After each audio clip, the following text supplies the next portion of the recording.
Hello friends, it's me, and it's time for another story, a Neckbeard fanfiction. I like that you guys are really embracing this too. Your interesting ways of writing just make this all so much better.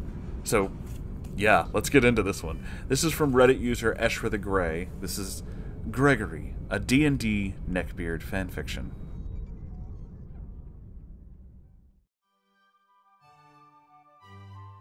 Author's note. These are all characters from a collaborative story some friends and I are doing, and, as such, none of these people, including the narrator, are intended to represent or resemble myself or any real people.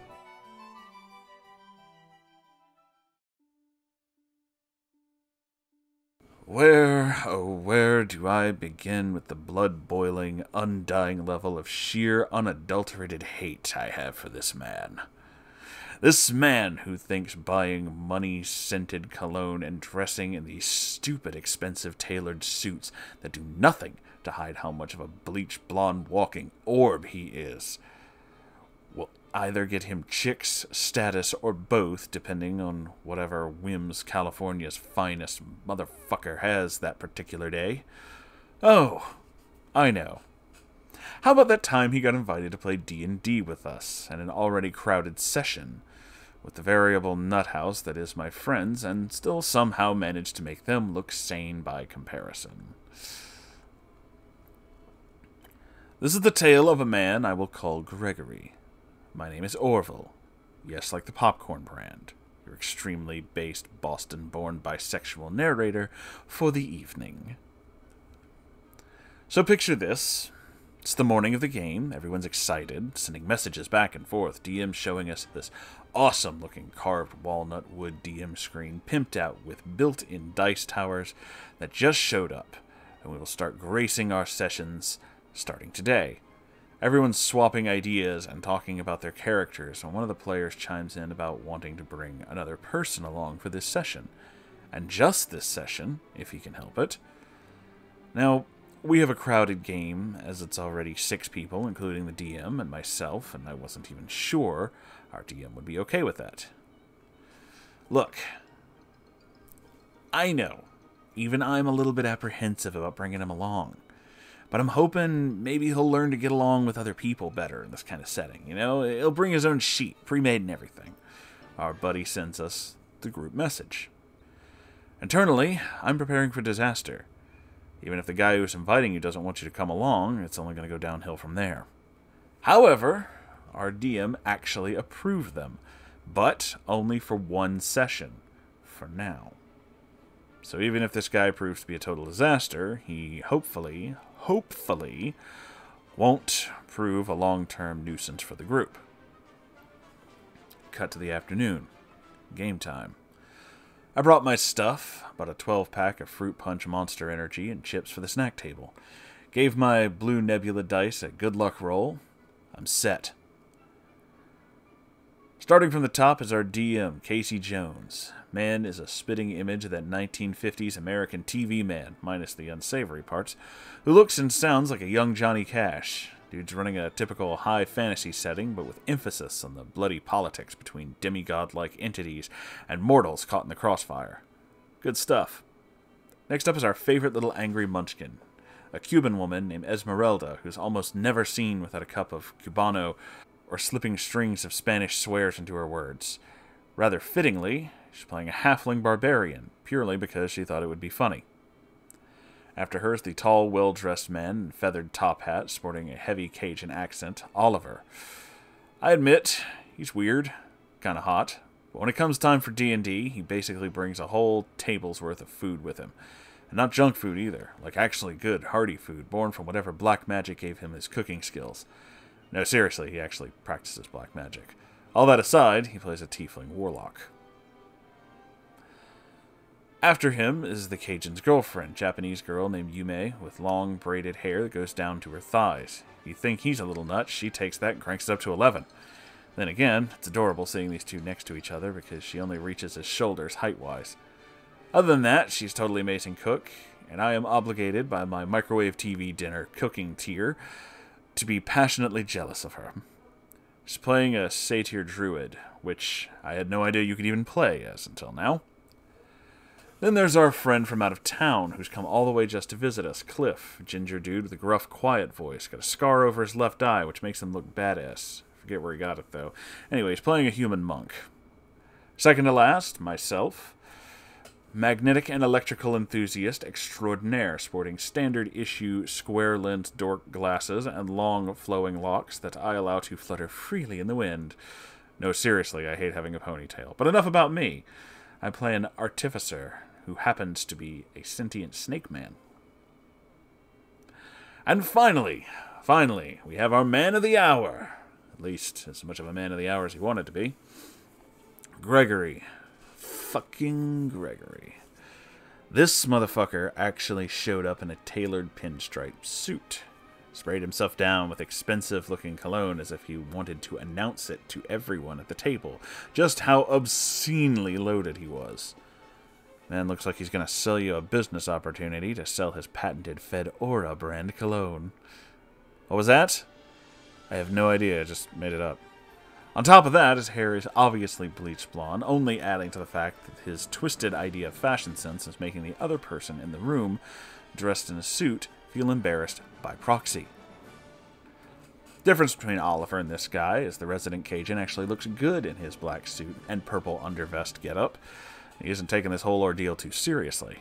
Gregory, on the other hand, unironically, shows up in his Sunday best like he's coming to talk about timeshares to a game of make-believe, where you throw colored plastic rocks for 12 hours. Casey speaks up as soon as he enters. I take it you're Cliff's friend? He said he was inviting you over. A friend in the loosest terms, maybe, but yes, the blonde orb replies in a pretentious hoity-toity voice, trying to sound classy, internally sneering at the rest of the group, saying something along the lines of, so this gaggle are the ones you consider your friends? Cliff sighing and barely restrained frustration. Yeah, I told you to have an open mind and to leave the sneering back home. I know you don't get along with other people, but forget what I said. Just present your character sheet and we can get started. As Cliff grabs himself a bite of Oliver's jambalaya, Gregory opens a briefcase and presents his character sheet, printed on ivory resume paper. Classy way to present a character sheet, I must admit, but given his demeanor thus far, it just screams wanting to show off to me, as does the contents of said character sheet that I shall describe to you now. Gregory's character was an Osmar Paladin. For those who don't know what an Osmar is, it's basically a holier-than-thou hybrid of a human and an angel. Kind of. It's weird. And before you, actually... Not too bad, but wait, it gets worse. This man went out of his way to describe the man as wearing golden armor that shines the sun's light off of it in all directions, as well as, right at first level, mind you, an enchanted flaming sword whose flames shone bright white. To the surprise of precisely no one, the backstory was filled with this paladin being some kind of destiny-chosen one. Cliff even stating how he had to look over the character sheet several times because he kept trying to make the character exceedingly overpowered, more than they already were. Surprisingly, Casey actually allowed this character to pass with the stipulation that the flaming sword and golden armor gave him a negative 15 penalty to all stealth checks, which Gregory was okay with, but only because he went and stated that stealth was for cowards anyway, and people who played stealth were shit players. A remark that earned him a sneer from Oliver. Rather unwisely, Gregory then furthered on his remarks by commenting on the fact that Oliver was playing a tiefling and saying, I'm not that surprised. Someone who looks like they always have something to hide is playing a race like that. As tempted as he was to get up and immediately bitch-slap this dude, Oliver is a patient man.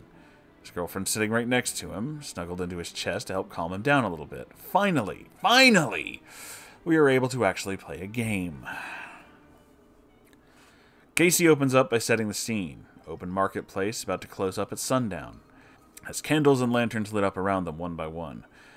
Visible under the glow of the setting sun is a public notice board, pinned there with wanted posters, job offers, and most importantly, a call for assistance from the local tavern owner asking for a band of adventurers. Bingo. quest begun. Myself, Cliff, and the halfling barbarian proceed to stroll down to the tavern, halfling confidently bursting open the door, following that up by yelling, "Sup, bitches!" much to the confusion of the tavern's other patrons. However, much to the delight of the satyr sitting on a stool facing the counter, commenting she liked the halfling's sense of dramatics. First impressions, all things considered, pretty great. The halfling and the satyr get into a jovial conversation and become increasingly drunk. My snake boy and the tiefling are having a grand old time talking philosophy. The monk is chilling at the edge of the tavern's counter, having a swig of gin all by his lonesome, talking to the barkeep about the job he posted on the notice board. Sure, nothing's really happening, but already we have a grand time. Our characters are getting to know each other before we set off on our adventure and glory.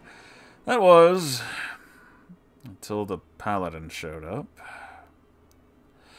Evidently, Gregory had been saving himself for this precise moment, not so much making comment until everything was perfectly set into place in his mind. At which point, he, in his golden radiance, burst through the door as he bellows at the top of his lungs, "Fear not, mortals, for the Chosen One has come for you all." This caused the entire tavern to go silent, stunned with confusion. Neither the patrons nor the barkeep had heard anything about a Chosen One, nor anything related to such a thing. Not in their lands. As far as the tavern was concerned, this guy was just making a fool of himself in front of an entire bar while wearing armor glossy enough to be classified as a blinding hazard. Oliver, deciding to break the uneasy silence, pipes up with, "Simmer down now, sunshine. Why don't you take a step off your high horse and sit down with us? Maybe break the tension a little bit." At which moment the man clad in gold immediately unsheaths his fiery broadsword, whose flame lit the entire tavern with a piercing white light pointed at the tiefling. "I will not! The Chosen One has no business associating with one of your devious kind." The barkeep, which Casey chose to portray as having a thick Irish accent, angrily screams about the golden man, blinding everyone with his sword. "Put the bloody thing away before I see about knocking your brains in." In his haste to defend his patrons, the barkeep picks up what seems like an ordinary walking stick, spinning it around and transforming it into a shiny black shillelagh, carved out of thorny blackwood, which he points at the paladin. "Don't make me use this!" Rather stupidly, the golden man, played by our golden orb, shifts the tip of his sword from the tiefling to the barkeep. "Face me then, barkeep, for your defeat shall be swift and painful." Casey calls to roll for initiative, which indeed everyone except for the monk does, as it seems the monk is too preoccupied watching this madness play out rather than partake in it. Oliver and Umeg tie to go first, and decide to take this opportunity to kick things off with a tag team maneuver. The tiefling warlock firing an eldritch blast right into the man's face, followed by the satyr letting loose a powerful kick, hoof slamming into the paladin's golden crotch. Next in line was the halfling barbarian, who, after screaming in incomprehensible Spanish, jumped and dive-kicked the man in gold in the backside, forcing the paladin to stumble forward as the barkeep performs the finishing blow, his shillelagh smacking the poor fool upside the head.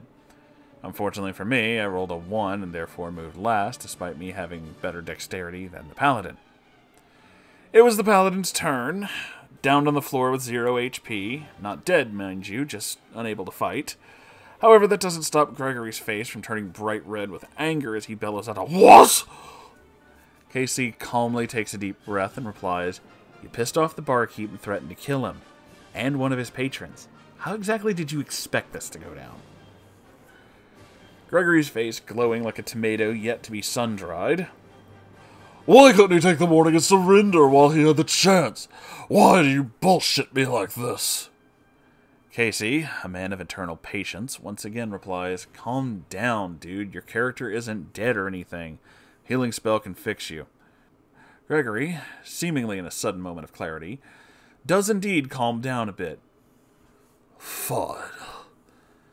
Cliff shaking his head in disappointment. "Alright, I'll go heal the guy." Casey describes how the paladin is mostly healed after his very quick bashing by the barkeep and his patrons, on the condition that the paladin leave the tavern and never return. Gregory accepted after the monk tells him he will bring the paladin along for the job, even if said paladin is banned from the tavern.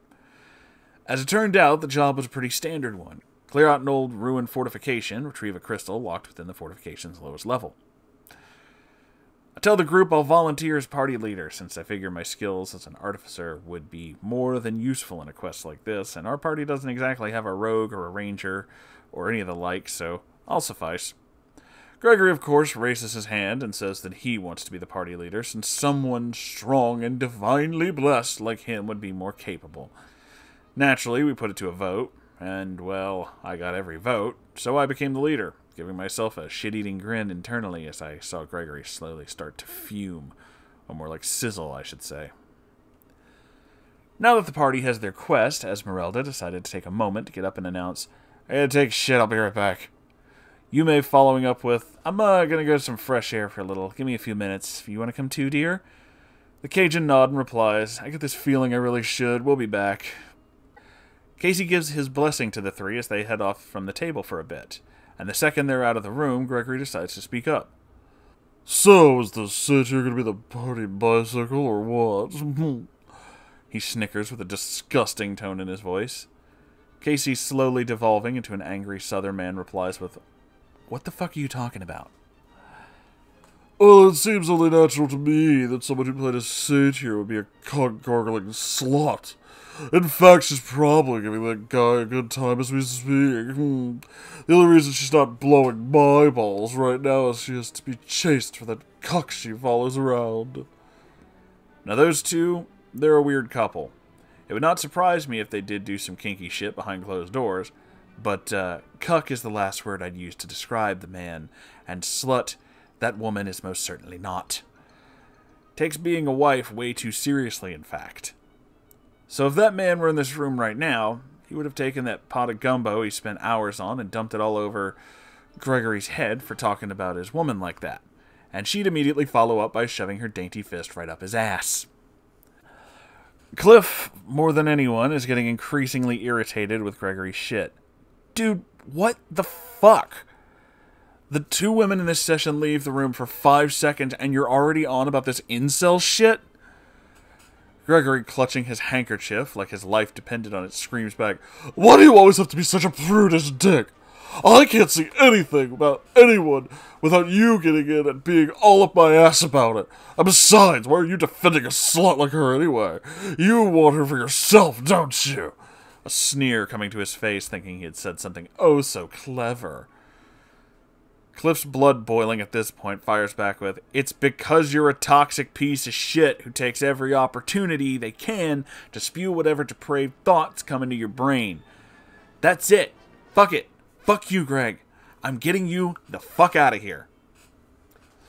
"Well, fuck you too, you're a shitty friend," Gregory screams as Cliff puts him in a chokehold and starts dragging his fat ass out of the game room. "I was never your friend, Gregory. I tried to be patient with you for over a year now, and now you gone and fucked it up and made me lose my patience. Once we're out of this house, I'm sending you back home. No more excuses."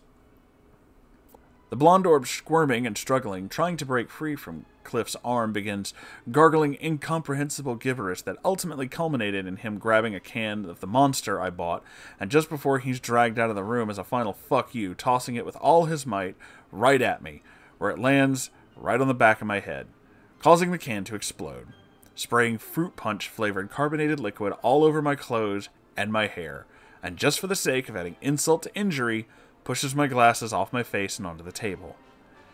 Needless to say, I am more than pissed. I want to shove my own dainty fist up his ass now.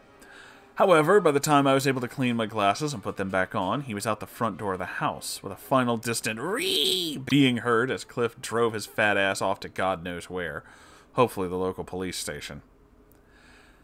The entire table, save for the people that left, are in stunned silence. Esmeralda returns to the bathroom, only to turn to me and say, "You good? You're all wet, and I heard a lot of screaming. What the fuck happened in here?" I look back at her with a dumb smile on my face and say that I'm just peachy. Aside from the fact that I may or may not have tinnitus, and the sugar from the drink through my head is starting to get sticky. I'm fine. Totally. Nothing serious happened. Who the fuck am I kidding? Of course it was the shittiest session I've ever been in, and we didn't even survive session 1 before some kind of shit happened. At which point, I tell the group, despite my condition, I would check on the lovebirds because I haven't had my filling of misery for today. They were upstairs. Much to my horror, the two of them heard everything. Yume is crying her eyes out, being closely held by Oliver. The man had a look of murder in his eyes, hair frazzled and messy. His hat's gone at this point. "Is he gone?" he asked me in a voice laced with violent intent. I take a good deep sigh and say, "Yeah, thankfully he is." "Good. You look a little banged up yourself." His voice is starting to calm ever so slightly. I tilt my head and retort, "Oh, don't worry about me. Just a can of monster thrown at my head. No big deal. Seriously, though, I think I have can shrapnel on my head. My arms need to take a shower." Oliver nods. "I'm going to be a little bit.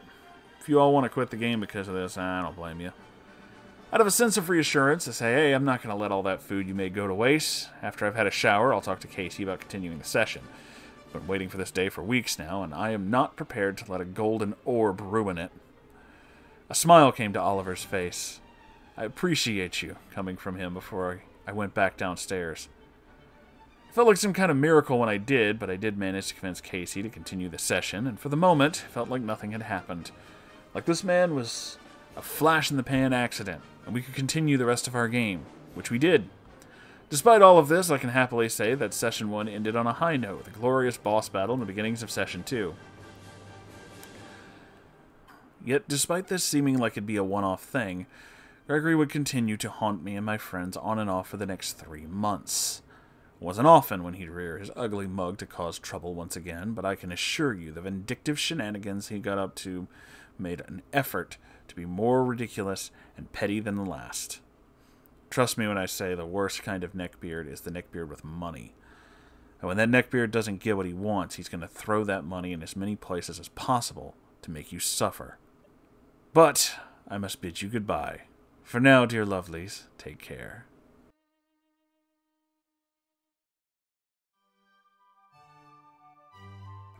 Author's Addendum. If you'd like to see more of Gregory, do let me know. I'm open to writing these tales from the perspective of other characters, if people like this story enough and would like to see such a thing. Moonhorse, if you actually did read this, I did. Thank you for taking the time to do so, and I hope this was at least entertaining.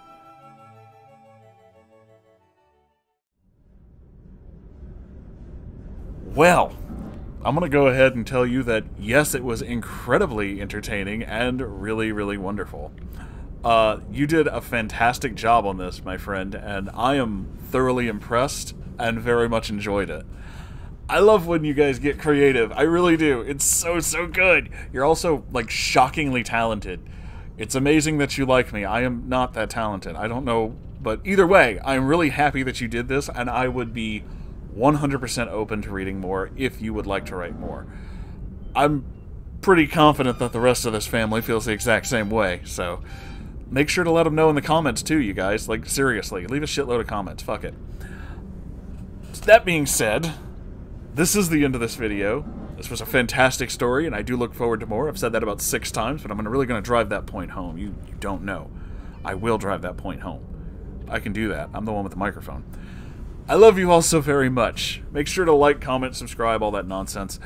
And I have a Ko-Fi, and I have a merch store. Both of those things help support this channel so we can keep doing stuff like this. There's a stream every Saturday if you'd like to come watch me watch weird stuff and talk about it. That's a thing I do. I don't know why, but I do it. And if you'd like to send in your own story, I have a subreddit, r/Moonhorse Stories. You can check it out. The links to all those things and more are in the description down below this video. Thank you so much for being here. I love you all so very much, and I'll see you in the next video. Goodbye, everybody.